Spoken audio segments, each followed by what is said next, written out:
Assalamualaikum warahmatullahi wabarakatuh. Alhamdulillahil jabbaril qahar. Wassalatu wassalamu ala nabiyyihil mukhtar wa ala alihi al-athhar wa ashabihi al-abrar wa man tabi'ahum bi ihsanin ila yaumil mahsyar. Allahumma iftah lana qulubana wa alhimna rushdana wahdina siratakal mustaqim. Inna nas'aluka ilman nafi'an wa imanan thabitan wa yakinan rasikhan wa qalban khashi'an wa lisanan dhakiran wa rizqan halalan tayyiban wa amalan salihan mutaqabbala. Pemirsa Ruas TV yang dimuliakan Allah Subhanahu wa taala, kembali senantiasa kita memuji Allah Subhanahu wa taala atas karunia kesehatan, umur, dan kesempatan yang masih Allah berikan kepada kita semua. Dan tentu saja nikmat yang terbesar adalah nikmat iman dan hidayah yang Allah karuniakan atas setiap kita, sehingga pada kesempatan kali ini Allah memudahkan kita dan menunjuki hati-hati kita untuk bertafaqquh fiddin, untuk mempelajari agama Allah Subhanahu wa taala, yang salah satu hal yang penting untuk kita pelajari dalam agama ini adalah seputar kehidupan orang-orang yang dipilih oleh Allah Subhanahu wa taala untuk mendampingi perjuangan Rasulullah Sallallahu Alaihi Wasallam. Ya, mereka-mereka yang selayaknya menjadi teladan dan contoh bagi kita, sebagaimana kata sahabat Rasulullah Sallallahu Alaihi Wasallam, Ibnu Mas'ud radhiyallahu taala anhu, "Man kana mustannan falyastanna biman qadamat." Siapa yang ingin mengambil sunnah, mengambil contoh, maka hendaknya ia mengambil contoh dari orang yang sudah meninggal. Fa innal hayya la tu'minu alaihi al-fitnah. Karena yang masih hidup itu belum selamat dari fitnah. Ya, kita belum tahu bagaimana ujung kehidupannya, bagaimana track recordnya nanti sampai ia meninggal. Maka kata Abdullah bin Mas'ud, kalau ingin mengambil teladan, ingin mengambil contoh, maka ambillah dari orang yang sudah wafat. Ulaika ashabu Muhammadin sallallahu alaihi wasallam. Mereka adalah sahabat Rasulullah sallallahu alaihi wasallam. Kanu wallahi, mereka adalah demi Allah, afdal hadhil ummah. Mereka adalah orang yang paling afdol, paling utama dari umat ini. Abarraha kuluban, mereka adalah orang yang memiliki hati yang terbaik. Wa a'maqaha ilman, dan mereka adalah orang-orang yaitu sahabat Rasulullah sallallahu alaihi wasallam, orang-orang yang memiliki ilmu yang paling dalam. Wa aqallaha takallufan, dan mereka adalah orang yang sangat sedikit takalluf, ya, memberat-beratkan diri. Qaumun ikhtarahumullahu li suhbati nabiyhi, suatu kaum yang dipilih oleh Allah Subhanahu wa taala untuk menemani Rasulullah sallallahu alaihi wasallam, membersamai Rasulullah sallallahu alaihi wasallam, wa iqamati dinihi, dan membersamai Rasulullah sallallahu alaihi wasallam untuk menegakkan agama ini. Ya, ini jamaah sekalian, ya, pentingnya kita mempelajari tentang orang-orang terbaik di sekitar Rasulullah Sallallahu Alaihi Wasallam, sebagaimana kata Abdullah bin Mas'ud tadi, karena mereka pemilik hati-hati terbaik. Bukan secara kebetulan, kata Abdullah bin Mas'ud, mereka hidup di zaman Rasulullah dan menemani Rasulullah, akan tetapi ikhtarahumullahu li suhbati nabiyhi wa iqamati dinihi. Allah yang memilih mereka untuk menemani Rasulullah Sallallahu Alaihi Wasallam dan membersamai Rasulullah Sallallahu Alaihi Wasallam menegakkan agamanya yang mulia ini. Ya, para sahabat ridwanullahi alaihim. Pada kesempatan kali ini, pemirsa yang dimuliakan Allah Subhanahu wa taala, kita akan mempelajari satu sosok penting dalam perjalanan umat ini, sahabat Rasulullah Sallallahu Alaihi Wasallam yang dekat dengan Rasulullah Sallallahu Alaihi Wasallam. Beliau adalah Abu Darda. Ya. Beliau merupakan al-imam al-qudwah. Ya, beliau seorang imam dan seorang teladan yang baik. Hakimu hadhil ummah. Ya, orang bijak ya, yang ada dalam umat ini. Wa sayyidul qurra'i bi Dimashq. Beliau adalah penghulunya para ahli Quran yang tinggal di Damaskus. Ya, tinggal di jantungnya kota Syam. Ya, beliau dulu tinggal di Madinah, akan tetapi sebagaimana sahabat yang lain, tatkala Rasulullah Sallallahu Alaihi Wasallam wafat, maka sahabat-sahabat Rasulullah Sallallahu Alaihi Wasallam itu berpencar ya, ke segenap penjuru negeri untuk menyebarkan dan menjaga eksistensi agama ini. Ada yang ke Syam seperti Abu Darda dan yang lainnya. Ada yang ke Kufah, ke Irak seperti siapa? Seperti Abdullah bin Mas'ud, Ammar bin Yasir. Ada yang ke Mesir seperti Amr bin As. Mereka berpencar jamaah sekalian pasca wafatnya Rasulullah Sallallahu Alaihi Wasallam untuk menjaga agama ini. Makanya di antara mereka sudah tidak tinggal di Madinah, bahkan wafat ya di tempat rantauan, ya di tempat di mana mereka ya menyebarkan agama yang mulia ini. Beliau Abu Darda sahibu Rasulillah sallallahu alaihi wasallam wa huwa ahadul arba'atil ladzina jama'ul Qur'an fi ahdin Nabi sallallahu alaihi wasallam. Beliau salah seorang dari 4 sahabat Rasulullah sallallahu alaihi wasallam yang sudah mengumpulkan Al-Qur'an yang dulu ditulis ya di pecahan-pecahan yang belum terhimpun menjadi satu, ya masih seperti puzzle kalau kita bisa katakan seperti itu. Tapi ada 4 orang ternyata dari sahabat Rasulullah yang memang sudah mengumpulkan, berusaha untuk mengumpulkan. Salah satunya adalah Abu Darda ya, Al-Khazraji. Beliau dari suku Khazraj ya, penduduk Madinah, sahabat Rasulullah Sallallahu Alaihi Wasallam.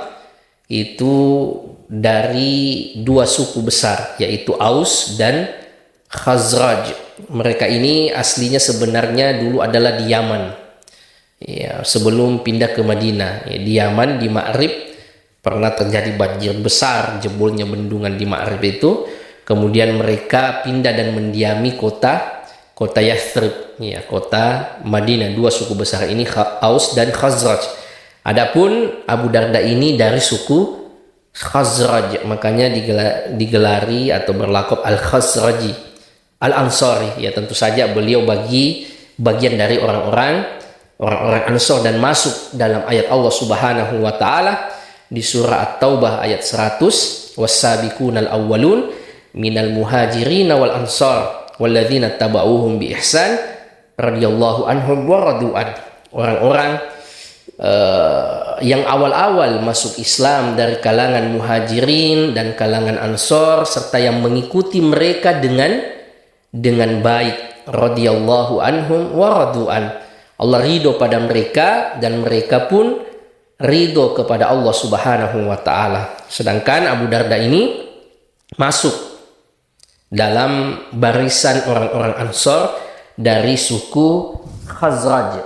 Pemirsa yang dimuliakan Allah Subhanahu wa taala, Abu Darda memiliki keutamaan yang luar biasa.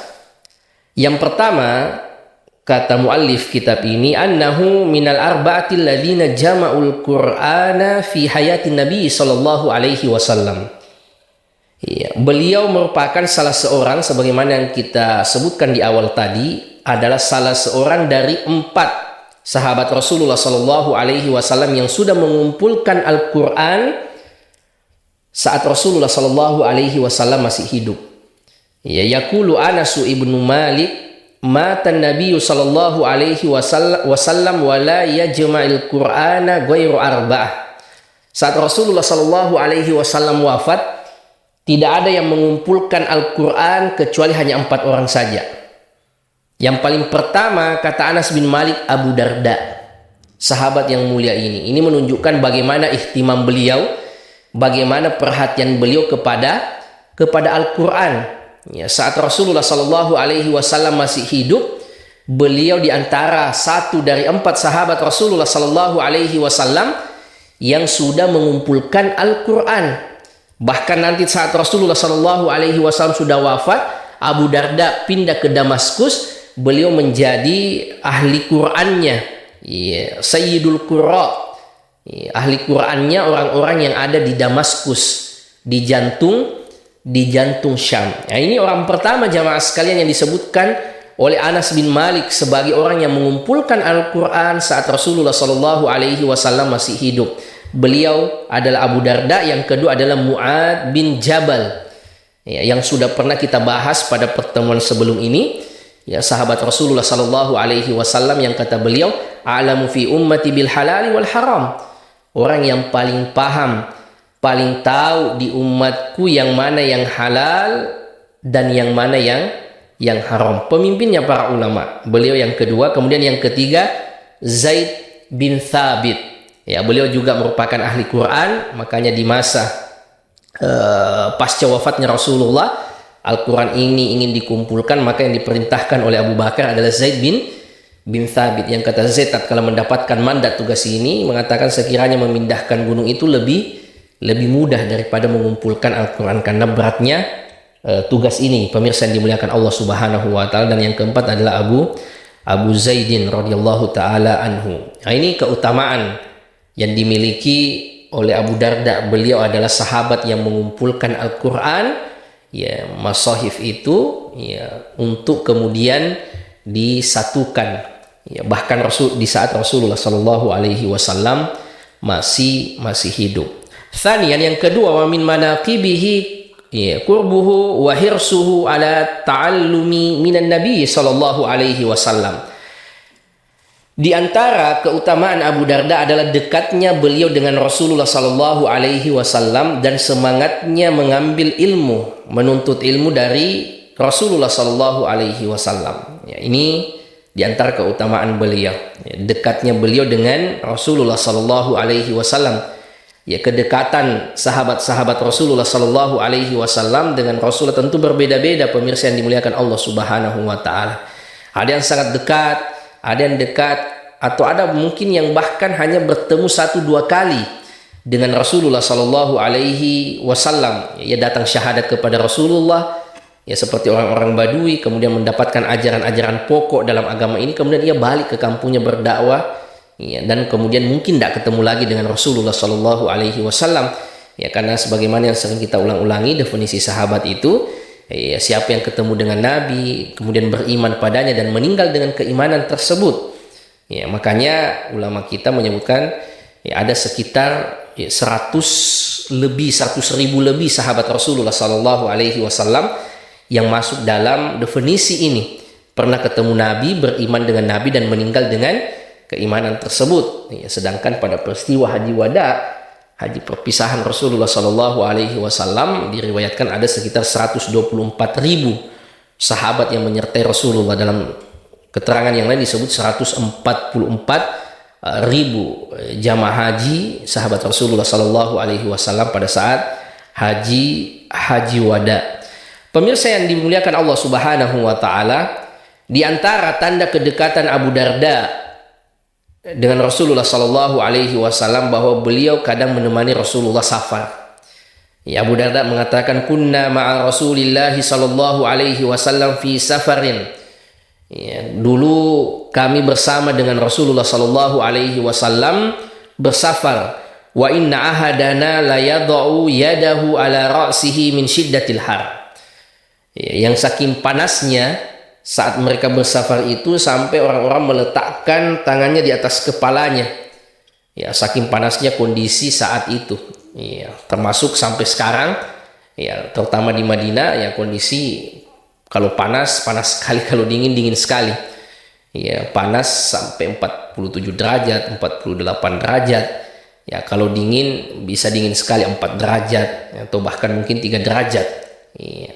Yang saat siapa Abu Darda bersafar dengan Rasulullah itu di puncak-puncak panas sampai mereka meletakkan tangan-tangan mereka di atas kepala mereka, min syiddati al-har, karena panas yang luar biasa. Wa ma fina shaimun illa Rasulullah wa Abdullah bin Rawaha. Ya, dan yang bersafar itu ternyata ada orang yang berpuasa. Ya, dan tidak ada yang berpuasa saking panasnya kecuali dua orang saja, yaitu Rasulullah dan Abdullah bin Rawaha radhiyallahu taala anhu. Ya. Ini menunjukkan bagaimana dekatnya Abu Darda dengan Rasulullah. Beliau bersafar bersama dengan Rasulullah sallallahu alaihi wasallam. Wa yaqulu Abu Darda radhiyallahu taala anhu, Abu Darda juga mengatakan radhiyallahu taala anhu, ausani khalili Abul Qasim, kekasihku, orang yang saya cintai, ya, Abul Qasim, itu yang merupakan nama dari Rasulullah sallallahu alaihi wasallam, nama kunyah dari Rasulullah sallallahu alaihi wasallam itu Abul Qasim. Jadi Abul Qasim pernah memberikan wasiat khusus kepada Abu Darda ini. Bi thalathin la adauhunna li syai'. Beliau memberikan 3 wasiat khusus kepada Abu Darda. Apa wasiatnya, pemirsa yang dimuliakan Allah Subhanahu wa taala? Dan syahidnya di sini bagaimana Abu Darda memanggil Rasul dengan Khalili, dengan sebutan kekasihku, orang yang saya cintai. Ini menunjukkan kedekatan beliau dengan Rasulullah sallallahu alaihi wasallam. Apa wasiat dari Rasulullah kepada Abu Darda? Ausani bisiyami thalathati ayyam min kulli syahr. Rasulullah sallallahu alaihi wasallam mewasiatkan kepada aku untuk berpuasa 3 hari di setiap bulannya. 13, 14, 15 atau disebut dengan ayyamul bid. Di hari-hari yang lain pun juga boleh. Ini wasiat pertama dari Rasulullah sallallahu alaihi wasallam. Wala anamu illa ala witrin, dan tidak tidur sebelum sholat witir. Dan yang ketiga, kata Rasulullah sallallahu alaihi wasallam kepada Abu Darda, wa subhatid duha, dan sholat duha. 3 wasiat Rasulullah sallallahu alaihi wasallam yang dijaga oleh Abu Darda, dan bagus menjadi kebiasaan kita, pemirsa yang dimuliakan Allah Subhanahu wa taala. Karena ini merupakan wasiat dari Rasulullah sallallahu alaihi wasallam kepada orang yang dicintainya, kepada Abu Darda radhiyallahu taala anhu. Yang pertama tadi adalah berpuasa 3 hari di setiap bulannya, kemudian sholat witir baru tidur atau tidak tidur sebelum sholat witir, dan yang ketiga adalah menjaga sholat duha. Wa yaqulu Abu Darda radhiyallahu taala anhu, Abu Darda mengatakan, qala li Rasulullah sallallahu alaihi wasallam, Rasulullah pernah mengatakan kepadaku, ya Abu Darda, la takhtassa lailatal jum'ati bi qiyamin dunal layali. Wahai Abu Darda, jangan engkau khususkan malam Jumat untuk sholat malam tanpa malam-malam yang lainnya. Wala yaumal jum'ati bisiyamin dunal ayyam, dan jangan engkau khususkan hari Jumat berpuasa lalu meninggalkan hari-hari yang lain. Ini kalau mengkhususkan sesuatu butuh tentu saja dalil, butuh dasar. Dan ini pesan Rasulullah sallallahu alaihi wasallam kepada Abu Darda, jangan engkau khususkan malam Jumat untuk kemudian sholat malam, lalu malam-malam yang lainnya tidur pulas. Sebagaimana jangan engkau khususkan juga nanti berpuasa kalau hari Jumat, lalu di hari-hari yang lain justru kemudian meninggalkan puasa. Karena mengkhususkan sesuatu, apalagi menyebutkan tentang keutamaan khusus waktu tertentu, tentu membutuhkan dasar dari syariat. Apalagi kalau berbicara keutamaan dan pahala, tentu butuh dasar dalil yang kuat baik dari Quran maupun sunnah Rasulullah sallallahu alaihi wasallam. Ini wasiat Rasulullah kepada Abu Darda radhiyallahu taala anhu. Yaqulu Abu Abdurrahman As-Sulami, Abu Abdurrahman As-Sulami mengatakan, kana fina rajulun lam tazal bih. Ini diantara keutamaan Abu Darda, pemirsa yang dimuliakan Allah Subhanahu wa taala, bahwa beliau merupakan orang yang faqih dan memiliki semangat ala ta'limin nasi al khaira, memiliki semangat untuk mengajarkan kepada orang lain kebaikan. Ya, keutamaan yang tadi yang kita sebutkan semangatnya beliau belajar. Ya, keutamaan selanjutnya adalah semangatnya beliau mengajarkan ilmu. Jadi Abu Darda ini mengumpulkan dua keutamaan ini, semangat belajar dan semangat mengajar.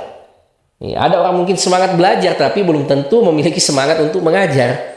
Ada orang semangat mengajar tetapi belum tentu punya ilmu karena tidak semangat belajar. Abu Darda ini mengumpulkan dua keutamaan ini, semangat belajar dari Rasulullah dan semangat juga mengajarkan ilmu yang beliau peroleh dari Rasulullah Sallallahu Alaihi Wasallam kepada orang lain. Ya, dan kisah ini terjadi di masa beliau. Ya, kana fina rajulun lam tazal bihi ummuhu an yatazawwaja hatta tazawwaja. Ada seorang laki-laki yang sangat disayangi oleh ibunya. Ya, sampai ibunya ini tidak ingin pisah dengan anaknya, bahkan setelah menikah sekalipun. Ia masih tetap ingin bersama dengan putranya. Ya, kadang-kala memang problema itu terjadi dalam rumah tangga. Ya, karena ibu yang terlalu sayang akhirnya cekcok dengan menantu, ya cemburu dengan menantunya. Atau mungkin sebaliknya, seorang istri cemburu kepada mertuanya, dan ini ternyata terjadi bahkan di masa sahabat Rasulullah Sallallahu Alaihi Wasallam. Ya, seorang ibu yang sangat sayang kepada putranya, ya, dan kemudian tetap ingin bersama dengan putranya bahkan setelah menikahnya. Tsumma amarathu an yufariqaha, bahkan setelah menikahnya ibunya ini memerintahkan untuk menceraikan istrinya. Yutalliqu zaujatahu. Farahala ila Abi Darda. Maka orang ini datang khusus ke Syam, ke Damaskus untuk menemui Abu Darda, minta fatwa, minta petunjuk dari beliau karena ini masalah yang runyam.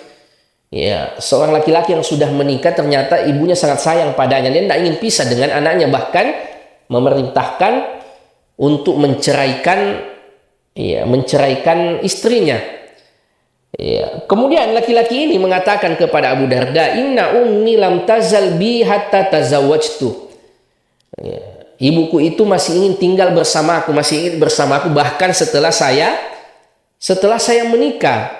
Tsumma amaratni an ufariqah, dan siapa ibuku memerintahkan kepadaku untuk menceraikan istriku.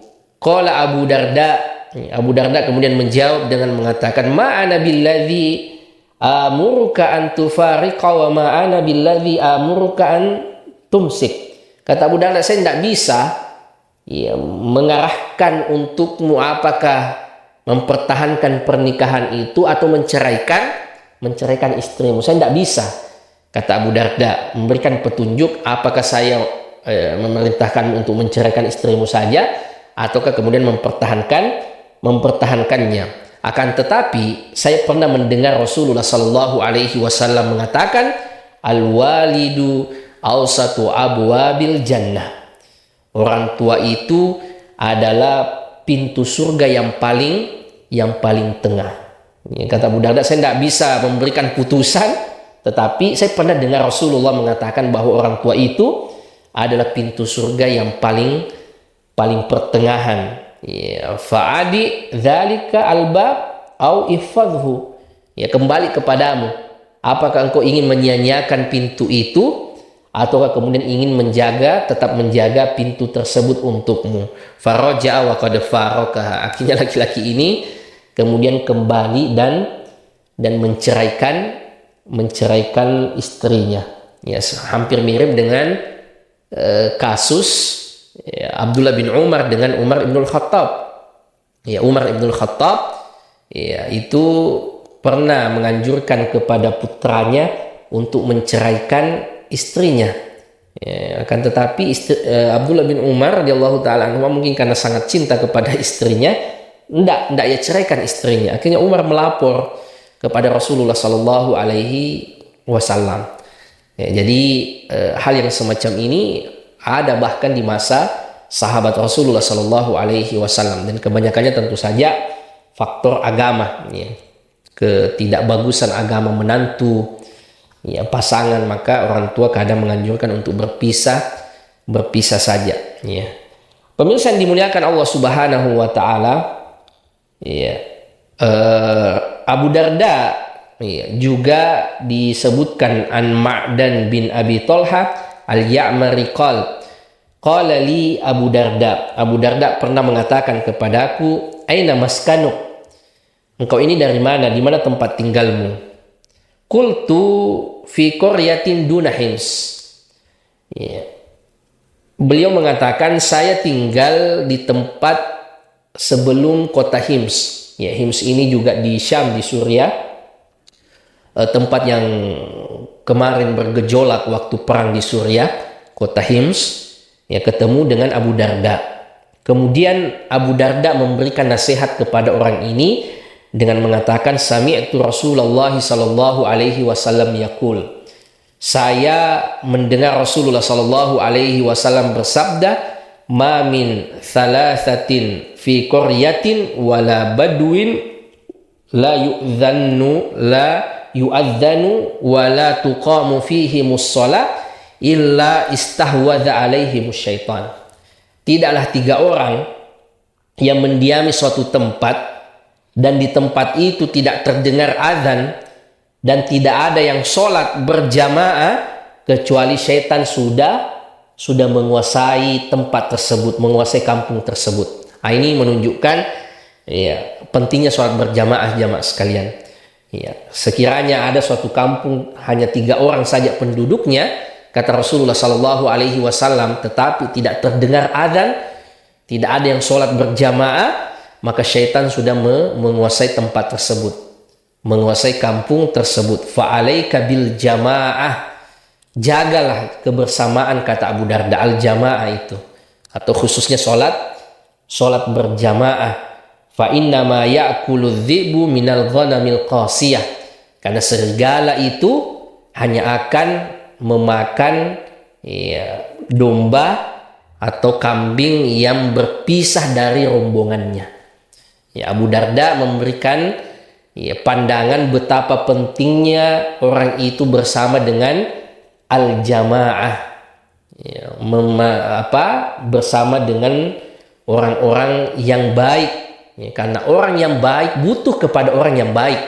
Pemirsa yang dimuliakan Allah Subhanahu wa taala, ya, sebagaimana ya, kisah yang disebutkan oleh Rasulullah Sallallahu Alaihi Wasallam di dalam hadisnya tentang 99 orang yang telah ia bunuh. Ya, lalu datang kepada seorang ustadz, seorang penghulu agama yang mengatakan pintu tobat tidak terbuka lagi untuk orang seperti itu. Akhirnya ia genapkan menjadi 100. Ya, datang kepada seorang ahli hikmah, seorang alim yang memiliki kebijaksanaan, ia anjurkan untuk pindah tempat, cari komunitas yang baik, atau kata orang sekarang berhijrah. Ya, karena an-nasu, manusia itu abna'u bi'atih, yang merupakan produk lingkungannya. Ya, kadangkala jamaah sekalian mungkin ilmu seseorang kuat, ya, keimanan seseorang di suatu waktu sangat semangatnya, sangat kuatnya, tetapi tatkala ia kemudian lepas dari komunitasnya, lepas dari lingkungan yang baik, maka sedikit demi sedikit ya kondisi-kondisi itu akan berubah. Ya, karena manusia itu memang cenderung akan terpengaruh oleh lingkungannya. Makanya ini wasiat Abu Darda, ya, bahwa fa'alaika bil jamaah, jaga kebersamaan itu, jaga al jamaah itu, terutama sholat berjamaah. Ya, karena kata Abu Darda mengutip Rasulullah, ya, kambing itu, domba itu dimangsa oleh serigala itu tatkala ia lepas dari rombongannya, Ini pentingnya jamaah sekalian, kita memiliki teman-teman yang soleh, memiliki circle yang baik, ya, circle yang bisa menjaga keistiqomahan kita. Ya, karena kadangkala ya, tatkala kita sudah lepas dari circle yang baik ini, lingkungan yang baik ini, disitulah perlahan-lahan kemudian keimanan berubah, kesolehan kemudian semakin tergerus dan seterusnya. Dan hal yang paling minimal kita dapatkan dari sahabat yang baik, lingkungan yang baik, tatkala nanti di hari akhirat teman-teman yang baik mencari teman-temannya dahulu di dunia. Tatkala ia sudah masuk surga, ia mencari temannya yang mana dulu? Teman sholat berjamaahnya, temannya di majelis ilmu, temannya di event-event kebaikan. Maka ia bertanya kepada Allah Subhanahu wa Ta'ala, maka Allah memberikan kemampuan untuknya mencari temannya itu di neraka untuk diangkat, dibebaskan dan dimasukkan ke dalam surga. Nah, ini pentingnya jamaah sekalian untuk kita memiliki komunitas, memiliki circle, memiliki teman yang baik, yang dengannya kita mendapatkan syafaat nantinya. Ya, pemirsa yang dimuliakan Allah Subhanahu wa Ta'ala, ya, qadima rajulun minal Madinah ila Abi Darda. Ada seseorang yang datang secara khusus dari Madinah ke Damaskus. Ini tentu saja jauh ke luar negeri. Sekedar untuk mempelajari hadis dari Abu Darda. Ini menunjukkan bagaimana keistimewaan ilmu yang dimiliki oleh Abu Darda. Sampai orang Madinah itu datang secara khusus ke Syam, ke Suriah untuk belajar kepada Abu Darda. Maka Abu Darda bertanya kepada sahabat ini, bismillah, ma'aqdamaka ya akhi, apa yang membuatmu hadir ke sini, datang ke sini jauh-jauh wahai saudaraku? Kemudian orang ini mengatakan, hadithun balaghani annaka tuhaddisu bihi an Rasulillah. Saya ingin belajar hadis darimu wahai Abu Darda yang engkau dengar dari Rasulullah sallallahu alaihi wasallam. Kemudian Abu Darda ini heran, ama qadimta li tijarah? Engkau datang ke sini bukan untuk tujuan tijarah, berbisnis, berdagang. Orang ini mengatakan, lah, bukan, hanya untuk belajar agama saja. Ya, Abu Darda heran karena Damaskus itu pusat ekonomi. Dulu merupakan pusat orang-orang Romawi. Biasanya orang ke sana berbisnis, berdagang. Tetapi orang ini ternyata bukan datang berbisnis, tetapi datang untuk mempelajari hadis dari Abu Darda. Kemudian Abu Darda bertanya lagi, ama qadimta li hajatin? Atau mungkin ada keperluan yang lain?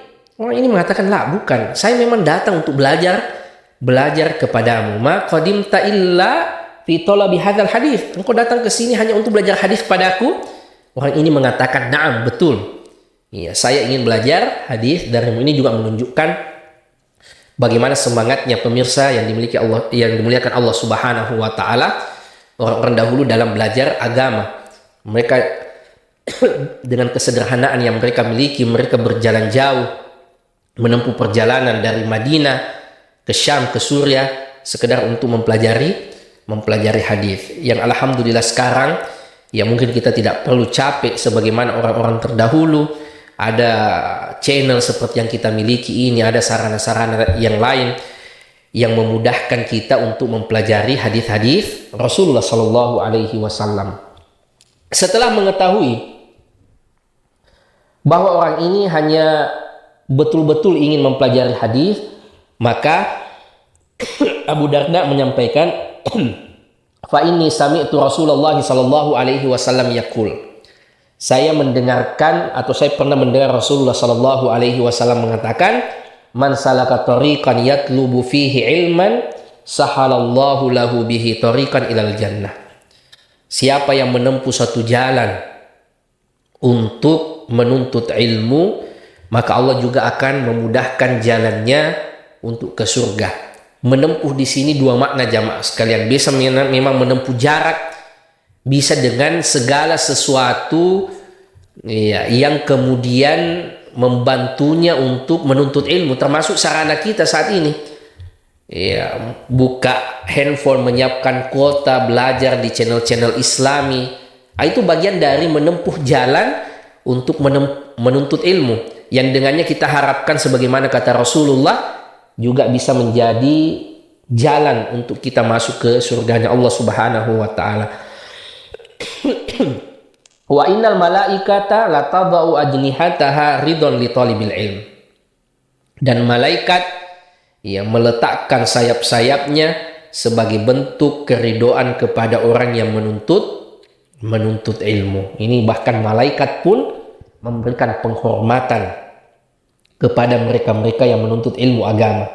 Wa innahu la yastaghfiru lil alimi man fis samawati wal ardi hatta al-hitanu fil ma. Bahkan ya, penduduk langit dan penduduk bumi itu memohonkan ampun untuk mereka-mereka yang belajar agama. Hatta al-hitanu fil ma, bahkan ikan di lautan sekalipun, di air sekalipun, itu memohonkan ampun untuk orang yang belajar agama. Ya, kenapa pemirsa yang dimuliakan Allah Subhanahu wa taala, penduduk langit yaitu para malaikat, ya, dan makhluk yang ada di daratan serta bahkan ikan-ikan yang ada di mana? Di air, di lautan itu memohonkan ampun untuk penuntut ilmu, karena mereka yang mengajarkan kebaikan dan belajar kebaikan itu membawa keberkahan bagi semesta, bagi alam ini, ya, yang dengannya hidup ini menjadi harmoni. Maka makhluk yang lain memohonkan ampun untuk orang-orang yang belajar agama. Kemudian Abu Darda melanjutkan hadis ini dengan mengatakan, fadlul alimi alal abidi ka fadlil qamari ala sairil kawakib.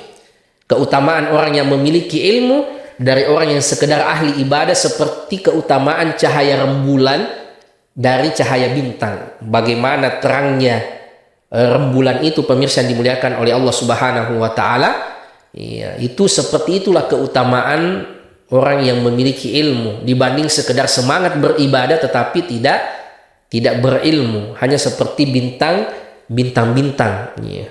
Kemudian kata Abu Darda mengutip Rasulullah sallallahu alaihi wasallam, wa innal ulama hum warathatul anbiya. Mereka orang-orang yang berilmu adalah pewaris para nabi. Wal anbiya ulam yuwarithu dinaran wala dirhama. Dan para nabi itu tidak pernah mewariskan dinar dan dirham. Wa innama warathul ilm.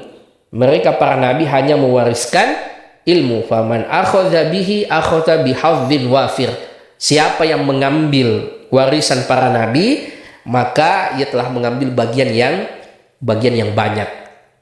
Jadi ini pesan Abu Darda kepada orang yang jauh-jauh datang belajar kepada beliau. Satu hadis ini yang luar biasa sekali jamaah sekalian, bahwa para nabi itu tidak pernah mewariskan uang, tetapi mereka mewariskan ilmu. Kalau ingin menjadi pewaris nabi, maka ambillah ilmu-ilmu para nabi, ambillah ilmu dan sunnah Rasulullah sallallahu alaihi wasallam.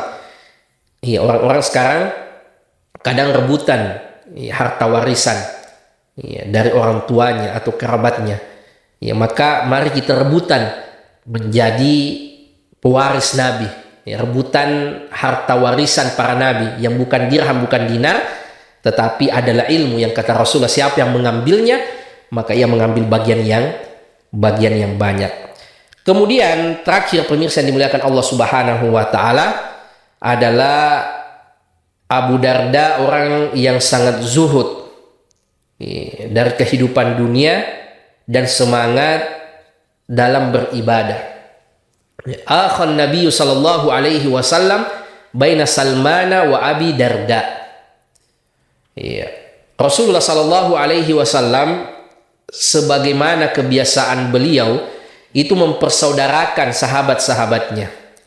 Dan Abu Darda ini dipersaudarakan oleh Rasulullah sallallahu alaihi wasallam dengan Salman Al-Farisi, ya, seorang muhajir dari Persia yang juga datang ke Madinah. Maka ia dipersaudarakan oleh Rasulullah sallallahu alaihi wasallam dengan Abu Darda.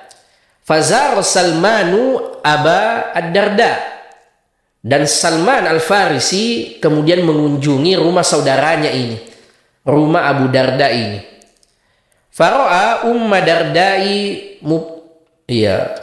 mutabadzilatan, melihat istri Abu Darda ini dalam keadaan kondisi yang tidak memperhatikan penampilannya, Ya, faqala laha, maka Salman mengatakan kepada istri saudaranya ini, kepada istri Abu Darda, ma sya'nuk?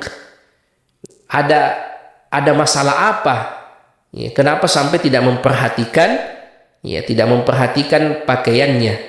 Ya, tidak memperhatikan penampilannya. Istri Abu Darda mengatakan, akhuka Abu Darda laisa lahu hajatun fid dunya.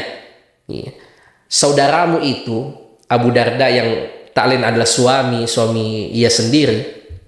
Ia mengatakan, ia tidak memiliki hajat lagi kepada dunia.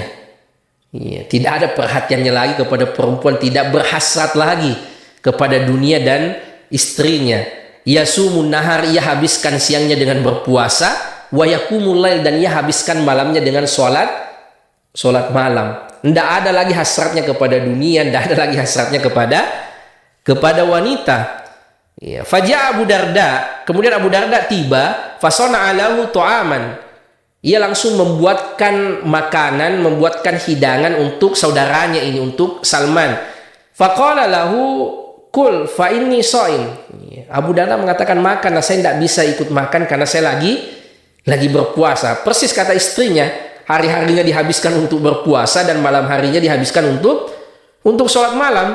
Ya, termasuk saat Salman ini datang, ia hanya menyiapkan makanan untuk saudaranya dan memerintahkannya untuk makan. Ya, sementara ia lagi berpuasa. Akan tetapi Salman mengatakan, ma ana biakilin hatta ta'kul. Saya tidak mau makan kalau engkau juga tidak makan, kata Salman. Ya, kalau fa'akal, akhirnya Abu Darda membatalkan puasanya. Ya, dan makan bersama Salman. Falamma kana lain. Ya, tatkala malam tiba, ya, Salman ingin membuktikan ucapan istrinya Abu Darda. Ya, kalau masalah puasa tadi sudah terbukti. Ya, ternyata Abu Darda memang berpuasa di siang hari, menghabiskan siang harinya itu untuk puasa. Tatkala malam hari tiba, pemirsa yang dimuliakan Allah Subhanahu wa taala, zahaba Abu Darda liyakum. Ya, Abu Darda ini ingin langsung bangun sholat malam. Ya, maka ditahan sama Salman, biar tidurlah dulu. Ini belum waktunya orang bangun sholat malam. Faqala lahu nam fanam. Ya, kemudian Abu Darda menunggu sampai Salman tertidur supaya ia bisa bangun sholat malam. Ya, setelah ia tidak melihat lagi gerakan Salman, sepertinya Salman sudah tidur, maka Abu Darda bangun lagi untuk berangkat sholat. Ditahan lagi sama Salman yang ternyata belum tidur. Salman mengatakan, nam, ya, tidurlah. Ya, sekarang belum waktunya orang sholat malam. Akhirnya Abu Darda juga menuruti perintah Salman. Ya, sampai kemudian, ya, kana lailu, ya, sampai kemudian malam itu, ya, sudah di penghujungnya, ya, di sepertiga malam yang terakhir. Falamma kana min akhir lail, qala Salman, tatkala sepertiga malam yang terakhir, barulah Salman mengatakan, kumil an fasalla ya jami'an. Ayo kita sholat, sekarang baru waktunya untuk sholat malam. Ya, jadi ternyata betul, ya, Abu Darda selama ini menghabiskan seluruh malamnya untuk sholat malam dan siangnya untuk berpuasa. Faqala lahu Salman, kemudian Salman menasihati saudaranya ini, inna li rabbika alaika haq. Sesungguhnya Allah itu memiliki hak atas kita. Wa inna li nafsika alaika haq. Dirimu juga memiliki hak atas dirimu. Wali ahlika alaika hak. Keluargamu juga butuh diperhatikan, memiliki hak atasmu. Fa'ati kulladhi haqqin haqqahu. Maka berikanlah setiap pemilik hak itu haknya.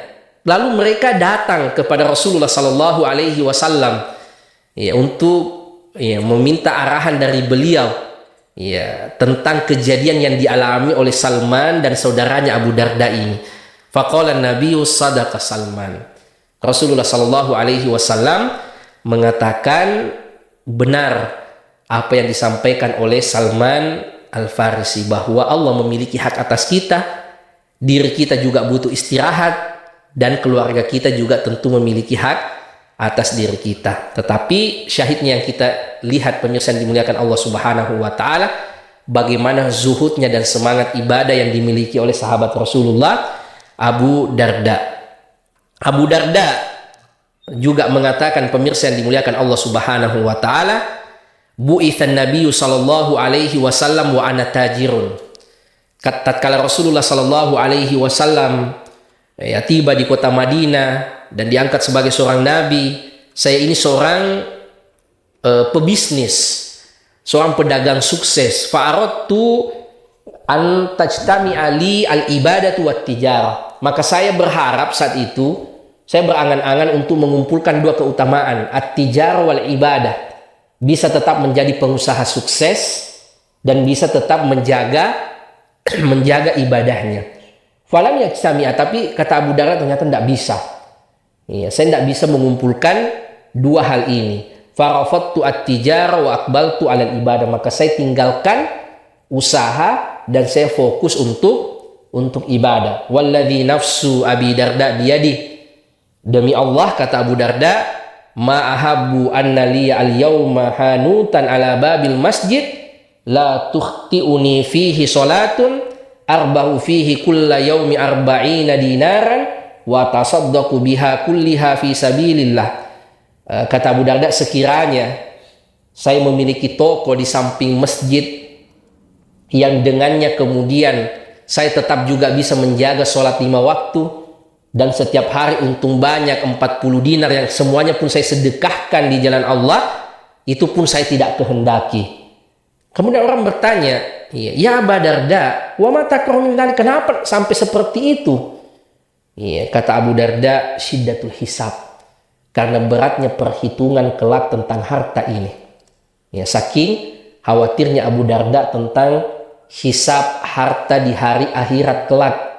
Kalau yang lain hanya ditanya tentang satu hal, tetapi kalau masalah harta ini, pemirsa yang dimuliakan Allah Subhanahu wa taala, Allah akan meminta pertanggungjawaban tentangnya pada dua hal. Dari mana harta ini didapatkan, min aina iktasab. Dan yang kemudian yang kedua, kemana harta ini dibelanjakan. Dua hal inilah yang kemudian perlu untuk senantiasa kita renungi. Bagaimana Abu Darda sangat khawatir tentang hisab harta di hari akhirat kelak. Ia sebenarnya dulu bercita-cita ingin menggabungkan tijarah dan ibadah, ingin mengumpulkan tentang keutamaan sebagai seorang pengusaha sukses dan ibadah. Tetapi kata Abu Darda, ternyata tidak bisa. Saya lebih memilih untuk fokus ke ibadah. Dan ia sangat khawatir, beliau sangat khawatir tentang pertanggungjawaban harta kelak di hari akhirat. Dari mana harta tersebut didapatkan dan kepada apa harta tersebut dikeluarkan. Ini hal yang perlu kita pastikan pada harta-harta kita, pemirsa yang dimuliakan Allah Subhanahu wa taala. Bukan sekedar sumbernya yang baik saja. Mungkin ada orang yang sangat berhati-hati. Ia menjaga agar harta yang ia dapatkan adalah harta yang halal. Tetapi tatkala ia mengeluarkan, ia berfoya-foya, ia melakukan sesuatu yang sia-sia atau membelanjakan harta tidak pada tempatnya, ini pun tetap akan dipertanggungjawabkan. Pun sebaliknya, jamaah sekalian, ada mungkin orang yang membelanjakan harta dengan baik, tetapi tidak memperhatikan dari mana sumber harta tersebut. Inilah yang kita pelajari dari sahabat yang mulia Abu Darda, orang yang sangat zuhud, orang yang sangat semangat belajar dan semangat mengajarkan ilmu yang ia pelajari dari kekasihnya. Sebagaimana kata beliau tadi, Khalili, kekasihnya Abul Qasim Rasulullah sallallahu alaihi wasallam.